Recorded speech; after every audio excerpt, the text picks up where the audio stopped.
Todavía recuerdo cómo la voz de mi padre resonaba por los pasillos de mármol de nuestra mansión en Valencia, rebotando contra las paredes frías y sin vida como un disparo de advertencia. «Es un muerto de hambre sin futuro», rugió. «No tiene nada».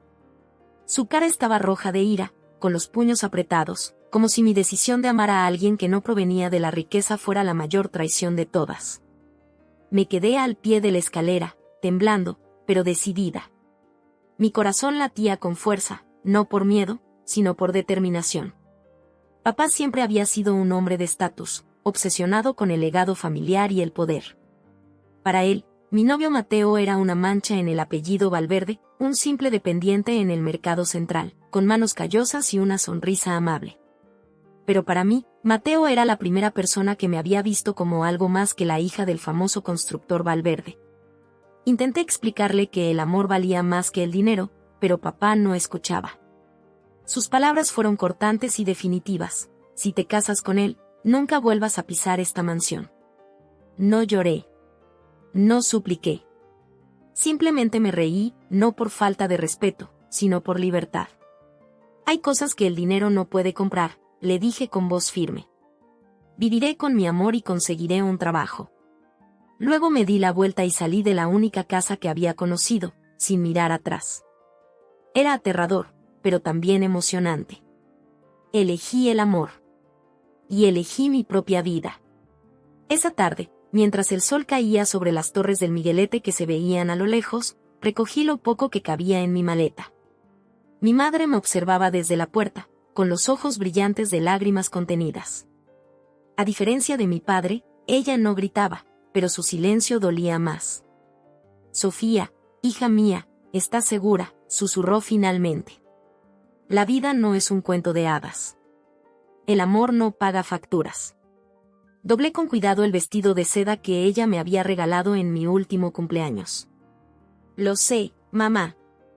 Pero tampoco quiero despertar a los 60 años y darme cuenta de que vendí mi felicidad por comodidad». Mi madre se acercó y me abrazó. Olía a jazmín, como siempre. «Tu abuelo también se opuso cuando me casé con tu padre», confesó.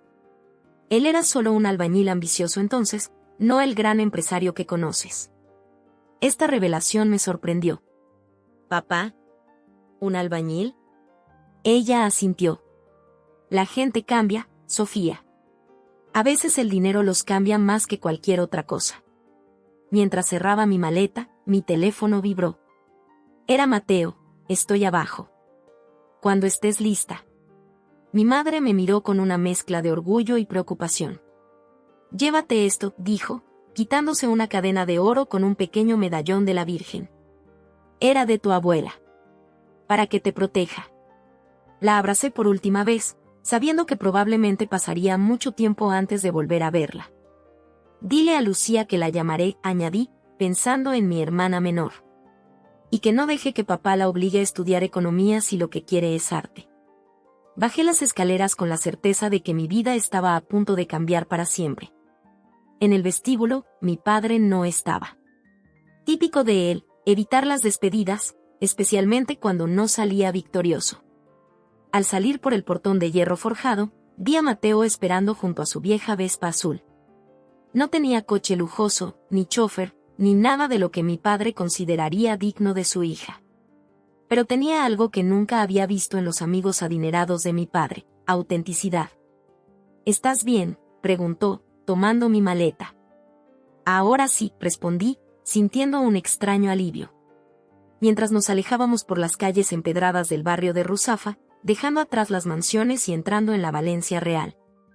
La de los bares pequeños donde la gente se conoce por su nombre y los tendederos decoran los balcones estrechos, sentí que podía respirar por primera vez en 24 años.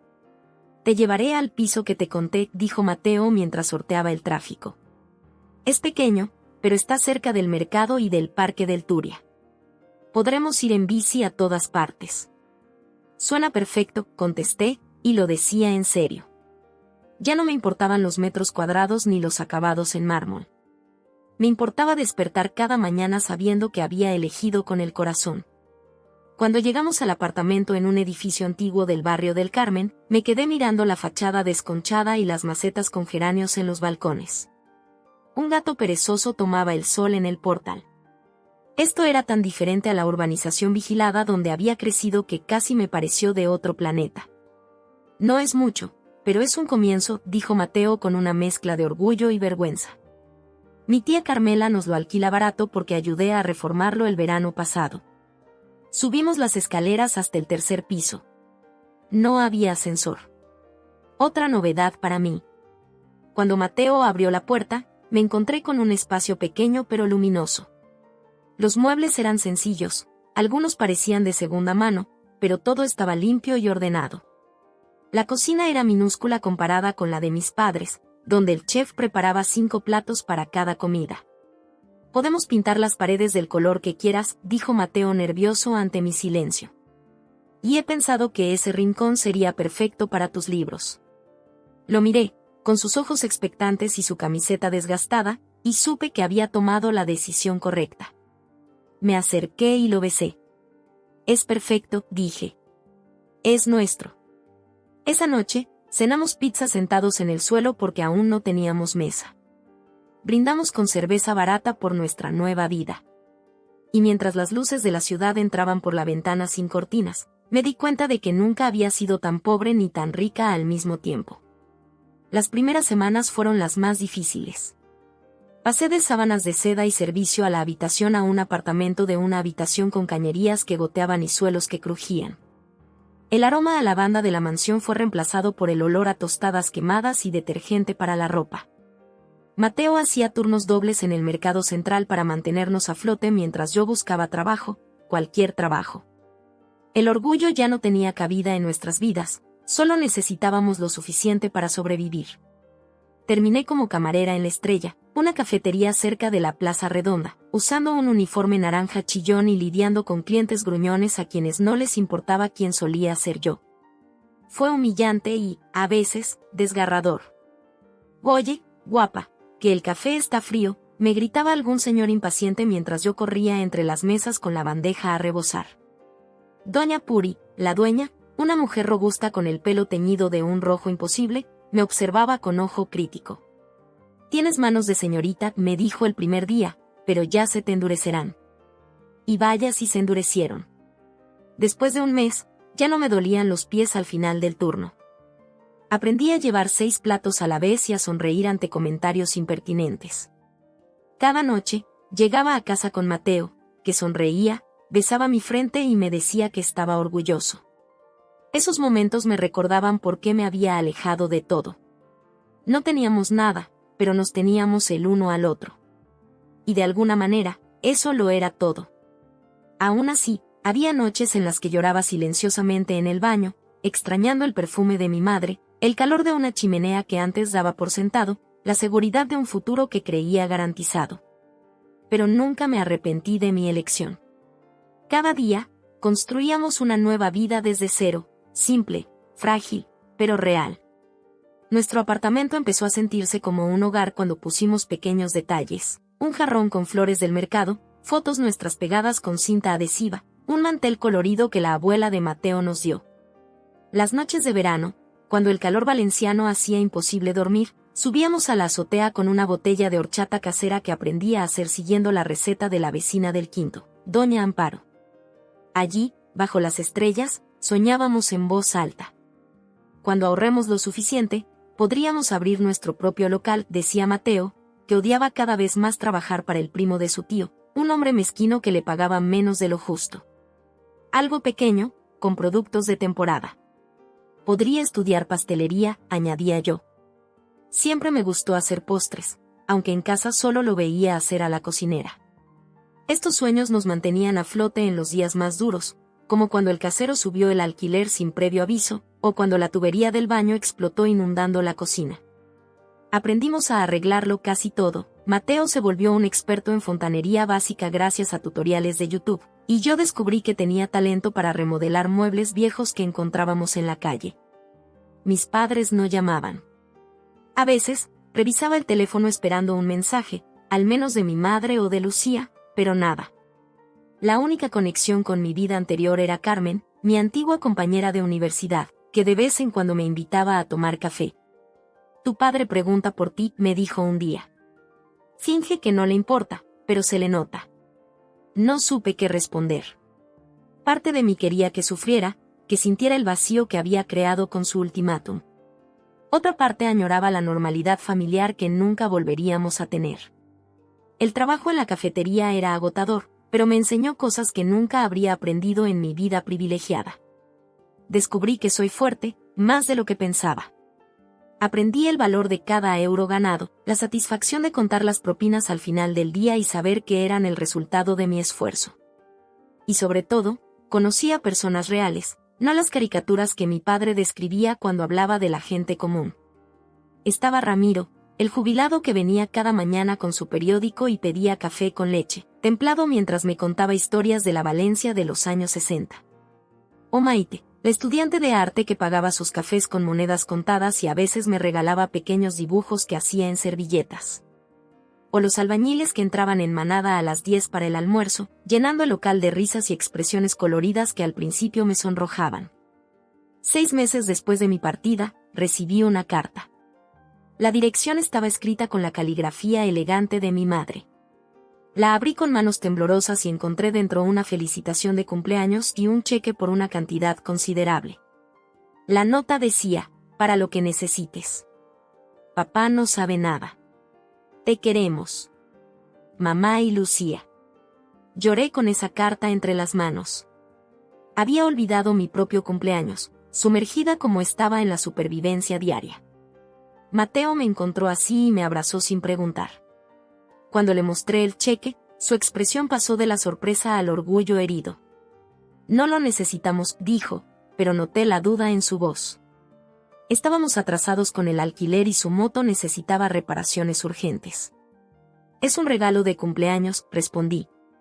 Y es mi familia. Yo soy tu familia ahora, murmuró, y vi el miedo en sus ojos. Miedo a perderme, a que el dinero me recordara lo que había dejado atrás. Esa noche tuvimos nuestra primera gran pelea. Palabras duras, puertas cerradas con fuerza, silencios incómodos.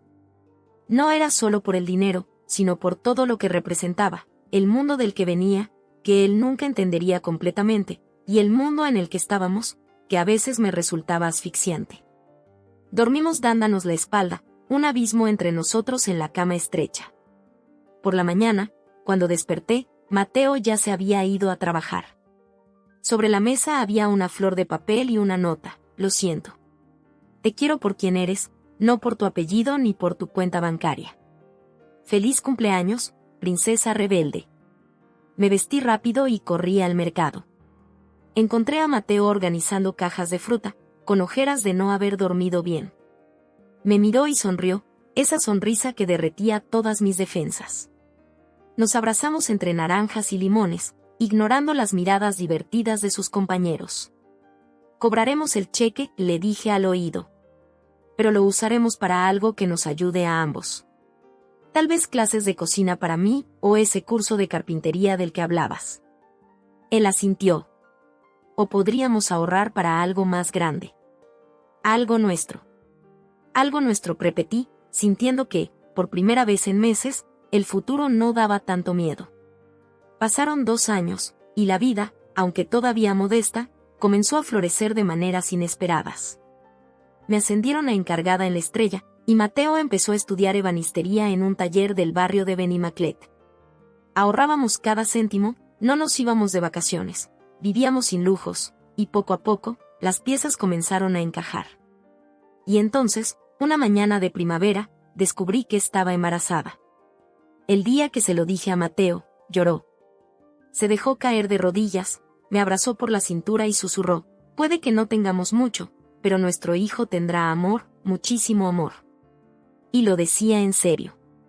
Desde ese momento, cada decisión que tomábamos era por la pequeña vida que crecía dentro de mí.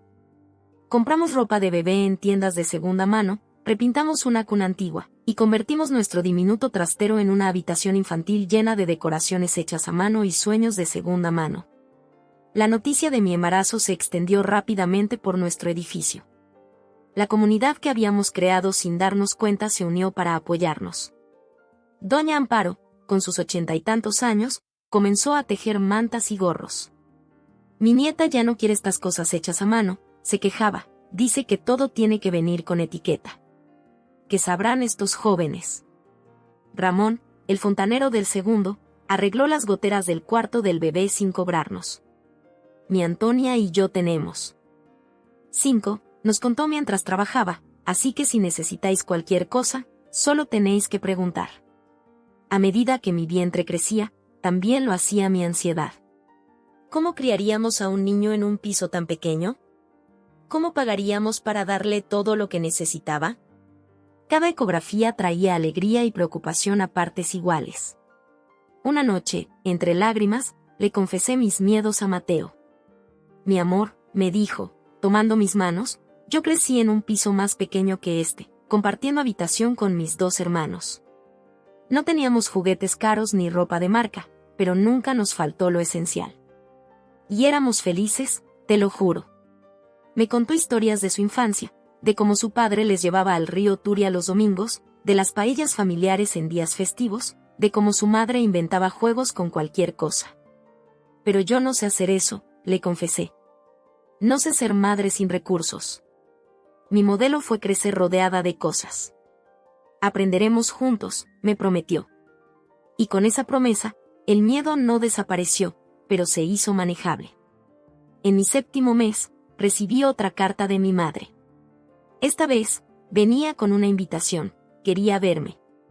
Acordamos encontrarnos en una cafetería del centro, lejos tanto de la mansión como de nuestro barrio. Cuando llegué, ella ya estaba allí, elegante como siempre, pero con nuevas arrugas alrededor de los ojos. Sofía, dijo al verme, y sus ojos se llenaron de lágrimas. Me abrazó torpemente, mi barriga entre nosotras. Estás radiante. Nos sentamos, 2 extrañas unidas por la sangre y separadas por decisiones. Mamá me contó que papá seguía furioso, que se negaba a mencionar mi nombre, pero que ella y Lucía habían decidido que ya era suficiente. Tu hermana te echa mucho de menos. Se graduó el mes pasado. Quería que estuvieras allí. Sentí una punzada de dolor. Había perdido tantos momentos familiares. ¿Papá sabe que estás aquí?, pregunté. No, admitió. Pero ya no me importa. Voy a ser abuela, y no pienso perderme eso también. Me entregó un sobre. Dentro había una llave. Es de la casa de la playa en Cullera, explicó. Está a mi nombre, no al de tu padre. Podéis usarla cuando nazca el bebé, para que tengáis más espacio. Quise rechazarla, mantener mi independencia, pero pensé en el bebé, en las noches calurosas de verano en nuestro pequeño piso, y acepté. No era rendirme, me dije, era ser práctica. Mateo se mostró cauteloso cuando le conté sobre la reunión y el ofrecimiento. ¿Estás segura de que no hay condiciones?, preguntó. Conocía bien la naturaleza de los regalos en mi familia, siempre venían con expectativas adjuntas. Mamá no es como papá, le aseguré. Ella entiende mi decisión, aunque no la comparta del todo. Cuando nuestra hija Lola nació una calurosa tarde de julio, el mundo volvió a cambiar. Su llanto fue el sonido más hermoso que había escuchado jamás. Miré a sus ojos y sentí el peso de todo lo que habíamos soportado, y también la alegría indescriptible de todo lo que habíamos ganado. Lola era nuestro tesoro, nuestra prueba de que el amor podía crecer incluso en el suelo más duro. Mateo lloró cuando la sostuvo por primera vez. Es perfecta, susurró. Mira, tiene tu nariz. Los primeros meses fueron un torbellino de noches sin dormir, pañales, y una felicidad tan profunda que a veces dolía. Nuestra rutina cambió por completo. Yo seguía trabajando en La Estrella, pero ahora doña Puri me permitía llevar a Lola conmigo. Esta cafetería ha visto crecer a 3 generaciones de mi familia, decía mientras acunaba a mi hija. Una más no hace daño. Mateo terminó su formación y comenzó a vender pequeñas piezas de mobiliario en un mercadillo artesanal los fines de semana. Sus mesas rústicas y estanterías personalizadas empezaron a tener cierta demanda. Es porque pongo amor en cada corte, bromeaba, pero era verdad, cada pieza llevaba horas de dedicación. En agosto, cuando Valencia se vaciaba y el calor se volvía insoportable, aceptamos la oferta de mi madre y nos trasladamos a la casa de playa. Era una vivienda sencilla comparada con la mansión donde crecí, pero para nosotros era un palacio, 3 habitaciones, un jardín sombreado, y el mar a pocos pasos. Mateo se enamoró de inmediato del pequeño taller que había en el patio trasero, vestigio de algún propietario anterior aficionado al bricolaje. Mi madre y Lucía nos visitaron algunas tardes. Fue extraño y hermoso ver a mi hermana, ya una joven de 20 años, sostener a Lola con una mezcla de miedo y adoración. «Es increíble», dijo. «Has creado una personita». «¿Y tú eres tía?», le recordé, viendo cómo sus ojos se iluminaban. Mamá observaba todo con una mezcla de nostalgia y resignación. Un día, mientras Mateo mostraba a Lucía el taller, me quedé a solas con ella en la terraza. «No le has dicho a papá dónde estamos, ¿verdad?», pregunté, aunque conocía la respuesta. «No», confirmó. «Pero Sofía, no podremos mantener esto en secreto para siempre. Lola es su nieta». Él dejó muy clara su postura, respondí, sintiendo que el antiguo dolor regresaba. Dijo que nunca volviera si elegía a Mateo. «La gente dice muchas cosas cuando está enfadada», murmuró mi madre, mirando hacia el mar. «A veces el orgullo nos impide admitir que nos equivocamos». No contesté. En mi cabeza, todavía resonaban las palabras crueles de mi padre, su desprecio hacia el hombre que ahora era el centro de mi vida, el padre de mi hija. Aquella noche, mientras Lola dormía entre nosotros, le pregunté a Mateo si alguna vez lamentaba haberse enamorado de mí, de todo el drama que había traído a su vida sencilla. «Bromeas», respondió, acariciando mi pelo. «Antes solo tenía un trabajo y un pequeño piso. Ahora tengo una familia, un oficio que me apasiona, y hasta una casa de verano», sonrió. «Creo que salí ganando». Le di un golpe juguetón. «No es nuestra casa». «Lo sé», dijo, poniéndose más serio. «Y algún día tendremos que hablar de eso. De tu familia, de tu padre». Por Lola. Tenía razón, por supuesto. Nuestra hija merecía conocer a toda su familia, incluso a las partes difíciles. Pero esa noche, con el sonido del mar entrando por la ventana y el dulce peso de nuestra bebé entre nosotros, decidí que ese problema podía esperar un poco más. Un tranquilo domingo por la tarde, mientras Mateo estaba en el patio construyendo un columpio de madera para Lola, escuché que alguien llamaba a la puerta. Supuse que sería algún vecino, o quizás un repartidor. Pero cuando abrí, el mundo se detuvo. Mi padre estaba allí, más delgado, más viejo, con los ojos hinchados y húmedos de lágrimas que nunca pensé que vería. Me miró durante mucho tiempo, sin palabras. Esperé, con el corazón latiéndome con fuerza, insegura de si debía cerrarle la puerta en la cara o invitarlo a entrar. Finalmente, su voz se quebró al decir, «Me equivoqué». Sus manos temblaban. Me equivoqué terriblemente. Miró más allá de mí y vio a Lola, que se tambaleaba hacia la puerta con sus calcetines desparejados. La visión lo quebró. Cayó de rodillas, cubriéndose el rostro, sollozando como un hombre que lo hubiera perdido todo. «Me lo perdí todo», se ahogó. «Tu boda, su nacimiento, tu vida. Dejé que el orgullo me cegara. Pensé que te estaba protegiendo, pero solo estaba protegiendo mi propio ego». No supe qué decir. Una parte de mí quería gritarle, preguntarle por qué había tardado casi 3 años. Pero otra parte, la hija que había en mí, solo veía a su padre, quebrado y pidiendo perdón. «Papá», fue lo único que logré murmurar, como si necesitara confirmar que era él realmente y no una alucinación nacida de mis noches de nostalgia. Se levantó lentamente, secándose los ojos con un pañuelo de seda que reconocí inmediatamente. Era el que le había regalado por su cumpleaños el año antes de marcharme. Llevaba bordadas sus iniciales, J.A.V., Juan Antonio Valverde, en un rincón. Siempre había sido un hombre elegante, incluso en momentos como este. «Sofía», dijo con voz baja, casi reverente, «he sido un necio. Un estúpido orgulloso». Lola se agarró a mis piernas, curiosa ante este extraño, y por primera vez desde que la puerta se abrió, sonreí. «Esta es Lola», dije. «Tu nieta». Mi padre la miró como si fuera la cosa más preciosa que jamás hubiera visto. «¿Puedo?», preguntó, extendiendo los brazos temblorosos.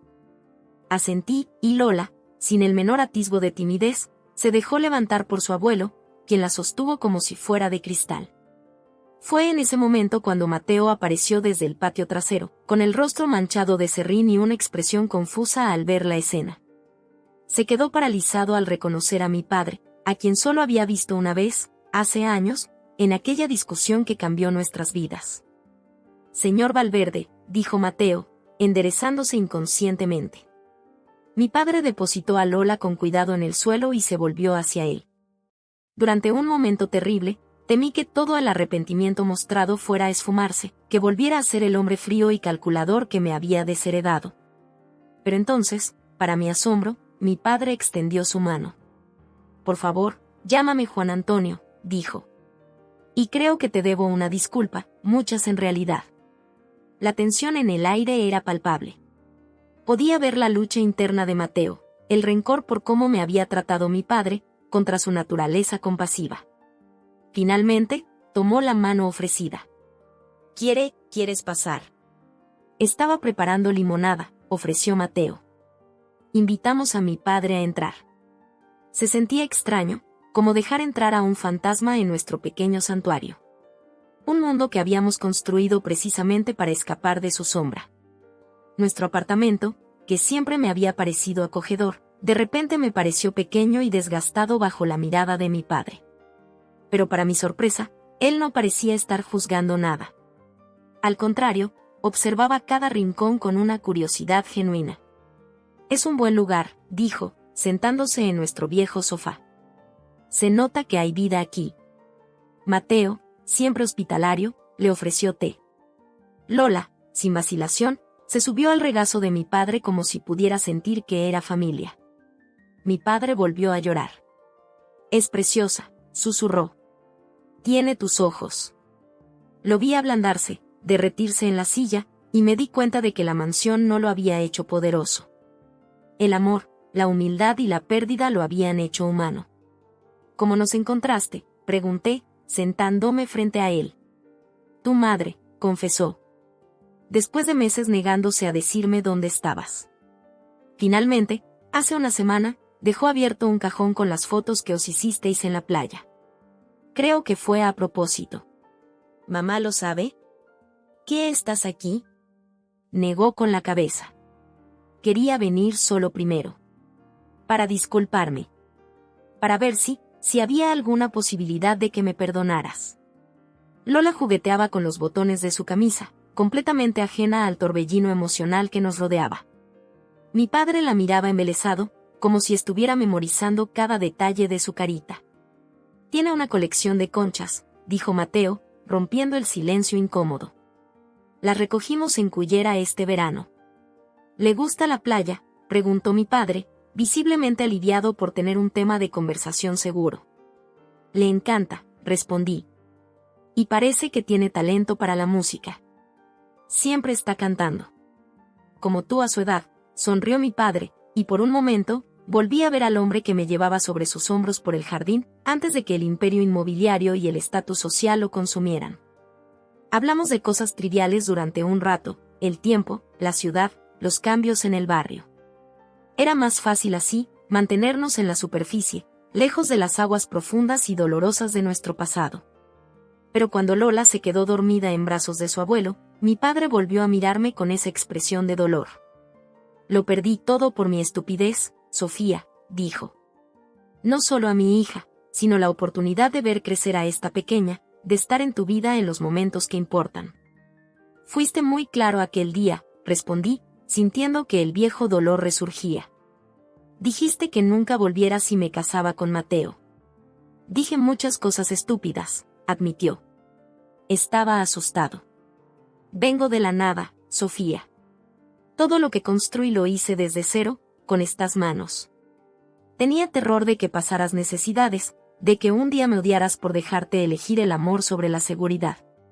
Nunca te pedí que eligieras por mí», dije, con la voz firme pero sin rencor. «Solo quería que respetaras mi decisión». «Lo sé ahora», asintió.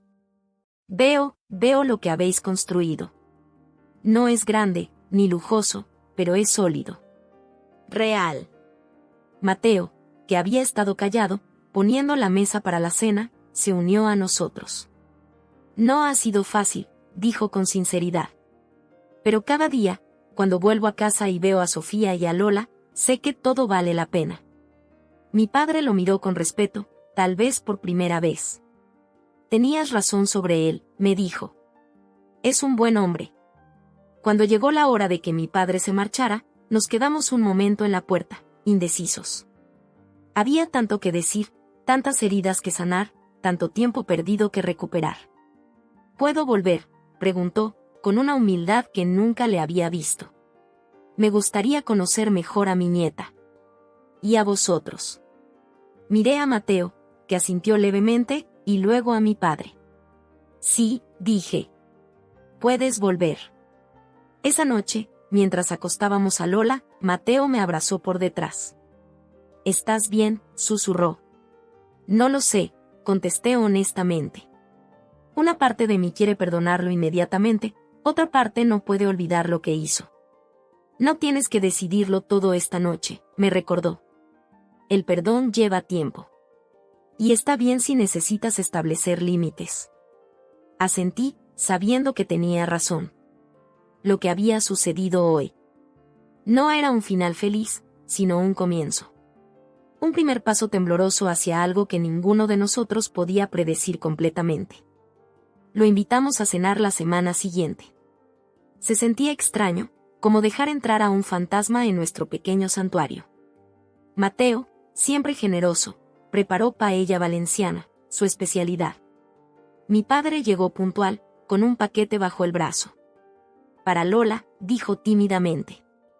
No era la típica muñeca cara o el juguete ostentoso que hubiera esperado, sino un caballito de madera tallado a mano. Lo vi en un mercadillo de artesanía, explicó. Me recordó al que tú tenías de pequeña. La cena transcurrió con una combinación de momentos incómodos y destellos de normalidad. Mi padre elogió la comida de Mateo con sinceridad, algo que me sorprendió.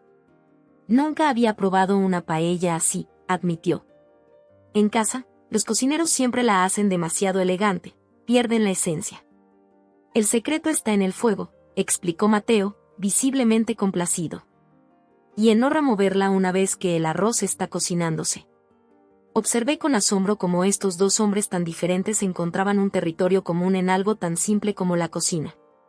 Mi padre, el poderoso constructor que comía en restaurantes con estrellas Michelin, escuchaba con genuino interés a Mateo hablar sobre técnicas caseras aprendidas de su abuela. Después de la cena, mientras Mateo recogía los platos, mi padre sacó un sobre del bolsillo de su chaqueta. Quiero mostraros algo, dijo. Dentro había fotos de una parcela cerca del mar. Es un terreno en Alboraya, explicó. Estaba pensando que podría ser un buen lugar para un taller de carpintería. Con espacio para vivir arriba. Me tensé inmediatamente. Papá, no podemos aceptar eso. Él levantó una mano. No es un regalo, es una inversión. He visto el trabajo de Mateo, tiene talento. Conozco a mucha gente que pagaría bien por muebles artesanales de calidad. Podría ser socio silencioso, aportar el capital inicial. Mateo, que había regresado de la cocina, intercambió una mirada conmigo. Es muy generoso, pero... Piénsalo, insistió mi padre. No es por caridad. Es porque creo en lo que hacéis. En las semanas que siguieron, mi padre se convirtió en una presencia constante en nuestras vidas. Venía a cenar los domingos, leía cuentos a Lola, y hasta ayudaba a Mateo en sus proyectos. Nunca intentó comprar su regreso a nuestras vidas, sino que se presentaba, vulnerable, constante y lleno de remordimiento. Una tarde, mientras Lola dormía la siesta y Mateo estaba en el taller, mi padre me ayudaba a pintar la cocina. Con la frente manchada de pintura blanca y las mangas remangadas, parecía otra persona completamente distinta al empresario implacable que había conocido. ¿Recuerdas cuando pintamos tu habitación de rosa?, preguntó de repente. Tenías 8 años y estabas obsesionada con que fuera exactamente del color de las flores del cerezo del jardín. Sonreí. Y contrataste a un decorador que trajo 50 muestras de rosa. ¿Y ninguna te gustó?, se rió él. Así que terminamos cogiendo una flor y llevándola a la tienda para que mezclaran el color exacto. Estos pequeños momentos de memoria compartida iban suavizando el camino. No borraban el dolor, pero construían algo nuevo junto a él. Una noche, después de que Lola se durmiera, mi padre se quedó más tarde de lo habitual. Sentados en la pequeña terraza, con el sonido de la ciudad como fondo, finalmente abordó el tema que habíamos estado evitando. Estaba aterrorizado de que sufrieras, admitió. Porque no creía en ti. Pero me demostraste que estaba equivocado. Su honestidad me desarmó. ¿Por qué ahora?, pregunté. ¿Por qué no viniste antes? Suspiró profundamente. Orgullo, al principio. Luego vergüenza. Cada día que pasaba se hacía más difícil dar el primer paso. Hizo una pausa. Y entonces tu madre enfermó. Me quedé helada. ¿Qué? ¿Mamá está enferma? ¿Por qué no me lo dijiste? No quería que volvieras por obligación, explicó. Fue un susto, una arritmia cardíaca. Está bien ahora, bajo control médico. Pero cuando la vi en el hospital, pensé en todo lo que podríamos perder sin habernos reconciliado. La vida es demasiado corta, Sofía. Al día siguiente visité a mi madre por primera vez en años. La mansión seguía igual, imponente y fría, pero al entrar, algo había cambiado. Quizás era yo quien veía las cosas de forma diferente. Mamá me recibió en el jardín, bajo el cerezo que ahora florecía. Se veía más delgada, pero sonrió al verme. Mi niña, dijo, abrazándome. Por fin. Hablamos durante horas, poniéndonos al día sobre nuestras vidas. Le mostré fotos de Lola, le conté sobre el trabajo de Mateo, sobre mis planes de volver a estudiar. Ella me habló de Lucía, que finalmente había convencido a papá para estudiar Bellas Artes, y de cómo mi padre había cambiado desde su problema de salud. El médico le dijo que redujera el estrés, explicó. Así que ha delegado muchas responsabilidades en la empresa. Creo que por primera vez en décadas, está aprendiendo a vivir, no solo a trabajar. Antes de irme, me llevó a mi antigua habitación. Estaba exactamente como la había dejado, como un mausoleo a la chica que fui. Nunca dejé que nadie la tocara, confesó mi madre. Ni siquiera para limpiarla. Quería que todo estuviera igual para cuando volvieras. Me senté en la cama, acariciando la colcha que había elegido en un viaje a Marruecos. No soy la misma persona que dejó esta habitación, mamá. Lo sé, dijo ella, sentándose a mi lado. Eres mejor. Más fuerte. Has demostrado que eres una Valverde de verdad. Esa noche, mientras volvía a casa en el autobús, pensé en lo que significaba ser una Valverde. Para mi padre, siempre había sido sinónimo de éxito material, de estatus.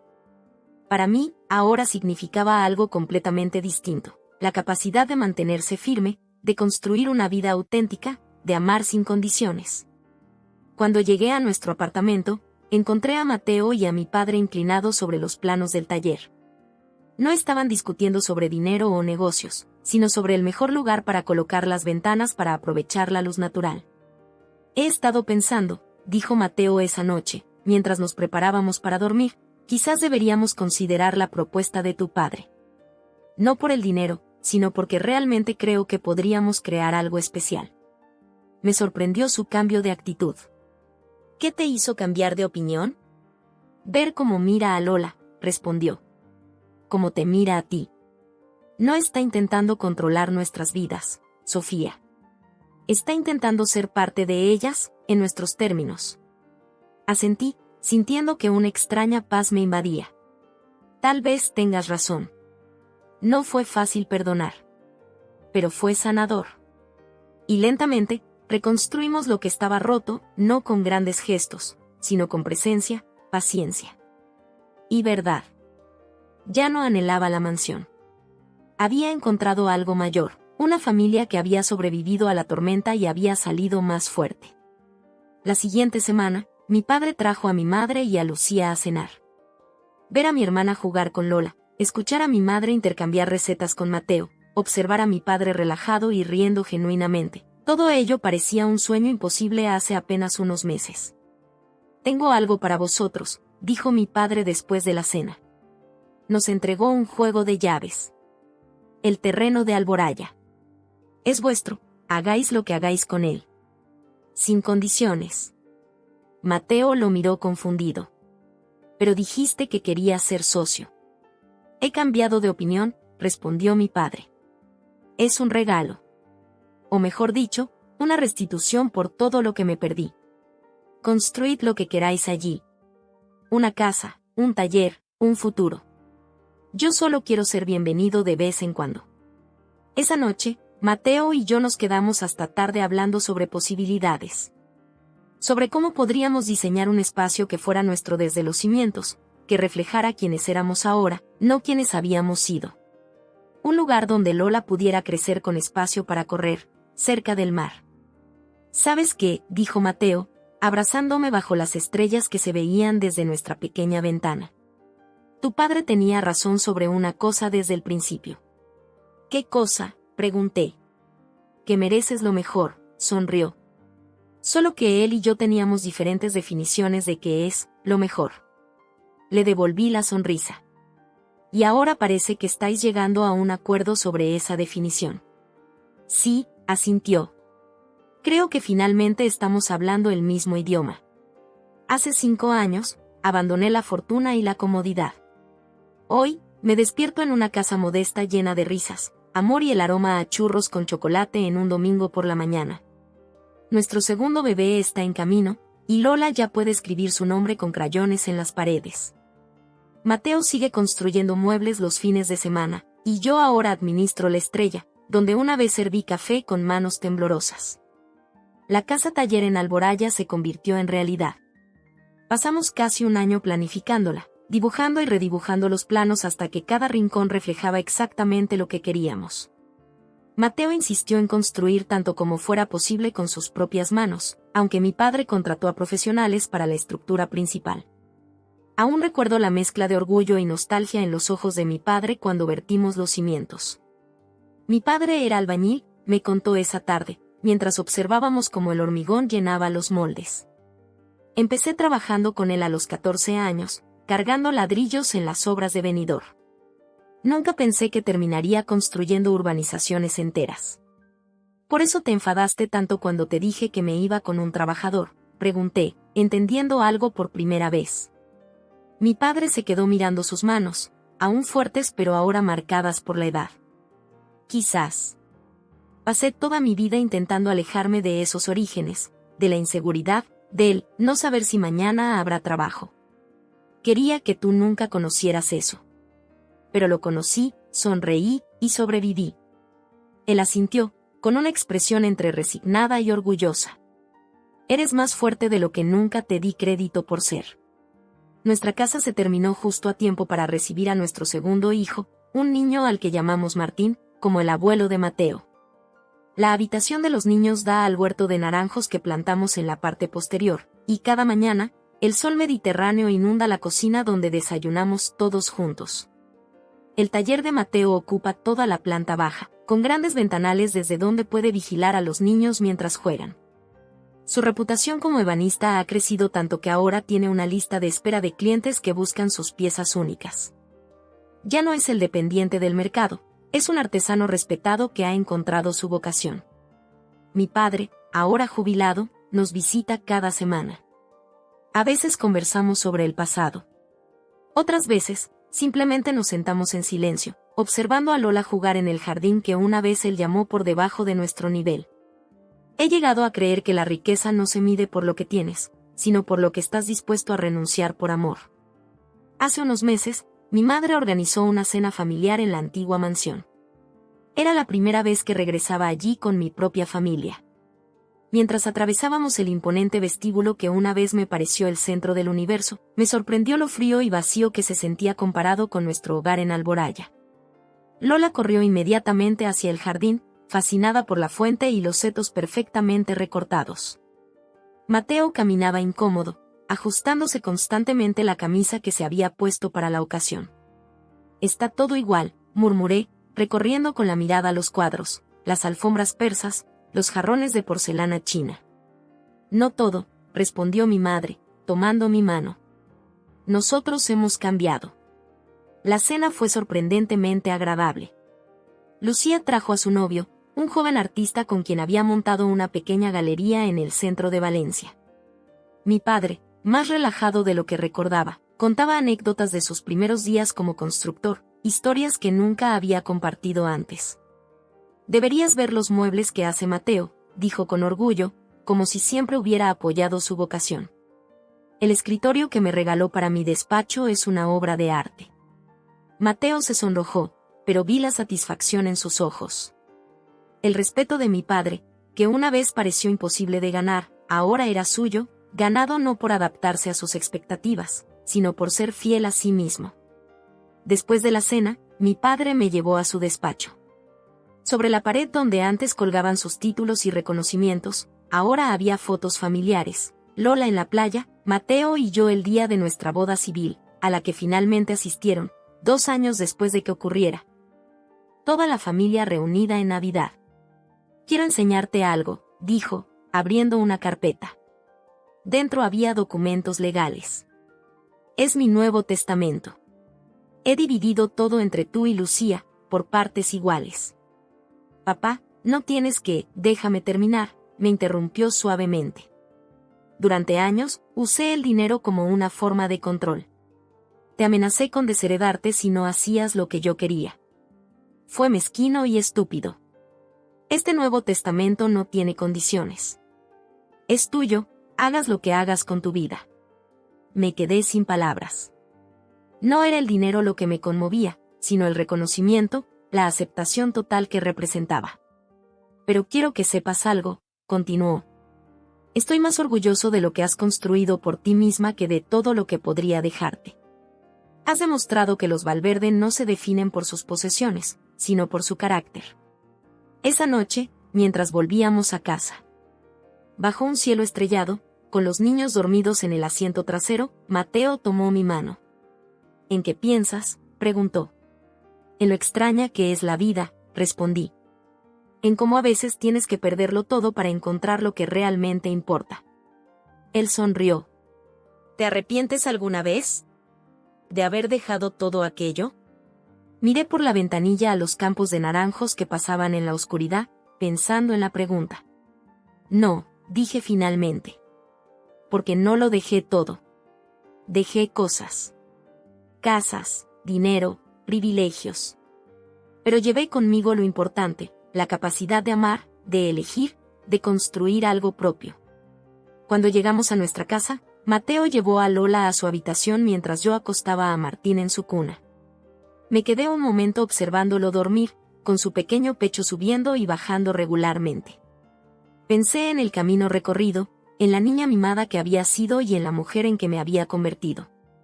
La semana pasada, Doña Puri finalmente se jubiló y me cedió completamente la gestión de la Estrella. «Siempre supe que valías más de lo que aparentabas», me dijo mientras me entregaba las llaves. «Desde el primer día, con tus manos suaves y tu acento pijo, vi que tenías fuego dentro». Y tenía razón. Hay un fuego que solo se enciende cuando luchas por lo que amas, cuando cada logro, por pequeño que sea, es fruto de tu esfuerzo. Es un fuego que no conocía en mi vida anterior, cómoda pero predeterminada. En nuestro dormitorio, sobre la cómoda que Mateo fabricó con madera rescatada de un viejo barco, hay una foto de nosotros 4 en la playa de Cullera. Estamos despeinados por el viento, con la ropa arrugada y sonrisas enormes. No es una foto perfecta ni elegante. Es auténtica, como la vida que hemos elegido vivir. A veces, cuando dudo, cuando los balances de la Estrella no cuadran o cuando Lola pregunta por qué su amiga Carlota tiene una casa con piscina y nosotros no, miro esa foto y recuerdo que la verdadera riqueza no es lo que puedes comprar, sino lo que ningún dinero del mundo podría darte: el amor incondicional, la satisfacción del trabajo bien hecho, la libertad de ser exactamente quien eres.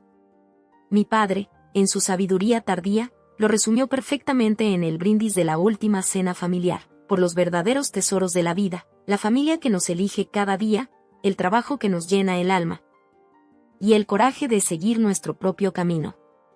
Hace 5 años, caminé alejándome de la riqueza y la comodidad, aterrorizada pero decidida.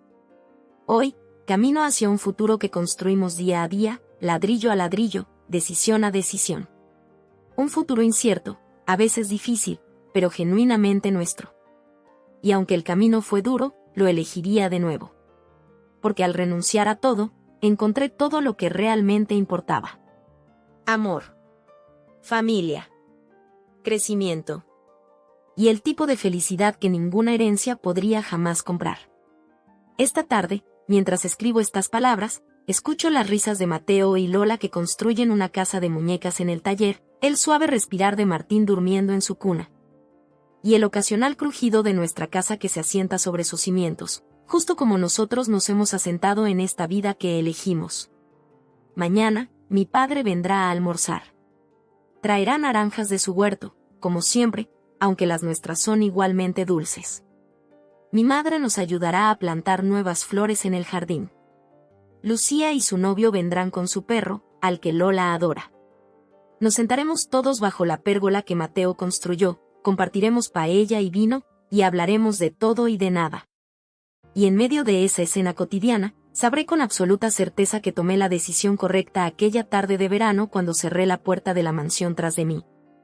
Porque no hay mansión lo suficientemente grande para contener tanta felicidad como la que cabe en nuestra mesa de comedor hecha a mano, donde caben todos los que amamos, sin importar el pasado, solo el presente que compartimos y el futuro que construimos juntos.